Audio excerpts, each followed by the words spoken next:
Ribuan supporter Sriwijaya FC yang memadati Stadion Gelora Sriwijaya Jakabaring Palembang tertunduk lesu usai tim kebanggaan mereka dikalahkan tim tamu Persiraja Banda Aceh pada Sabtu 27 September 2025. Meski sempat unggul 2-0 di babak pertama, namun di penghujung pertandingan harus menerima skor 2-3. Pelatih Sriwijaya FC Ahmad Zulkifli meminta maaf atas hasil buruk ini kepada supporter dan publik Sumatera Selatan. Menurutnya di awal laga skema permainan berjalan lancar hingga sempat unggul, namun kartu merah yang diterima Jackson Tiwu di awal babak kedua membawa petaka.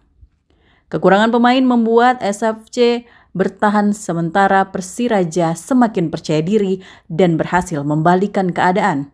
Dengan kondisi ini, dirinya akan mengevaluasi terutama lini belakang yang kemasukan 6 gol di 2 pertandingan terakhir. Berjalan dengan baik ya, ketika kartu merah itu baru itu agak sedikit tidak berjalan apa yang menjadi plan kita.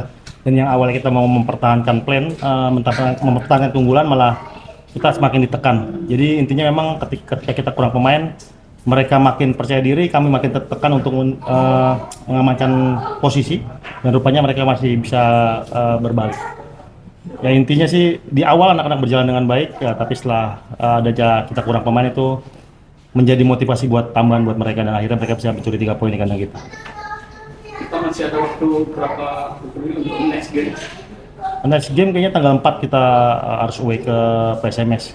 Ya, di situ mungkin patah hidup mati buat kita ya.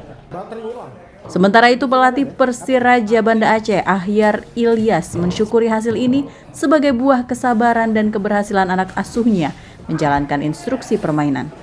Kami sangat syukur alhamdulillah atas kemenangan ini, kemenangan perdana kami, dan kami dapatkan dengan sangat susah payah karena kami sempat ketinggalan 2-0. Dari awal kita memang ingin menargetkan kemenangan di sini. Pertandingan hari ini sebenarnya cukup ketat, cukup seru. Kita memang sempat mendominasi pertandingan dari awal, tapi lagi-lagi kita kecolongan lewat gol-gol yang tidak semestinya.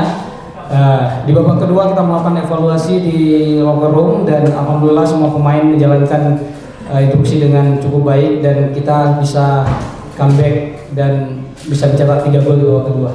Selanjutnya Sriwijaya FC akan bertandang ke PSMS Medan dan wajib memperbaiki permainan demi menjauh dari zona degradasi. Dari Palembang, Bambang Irawan, iNews melaporkan.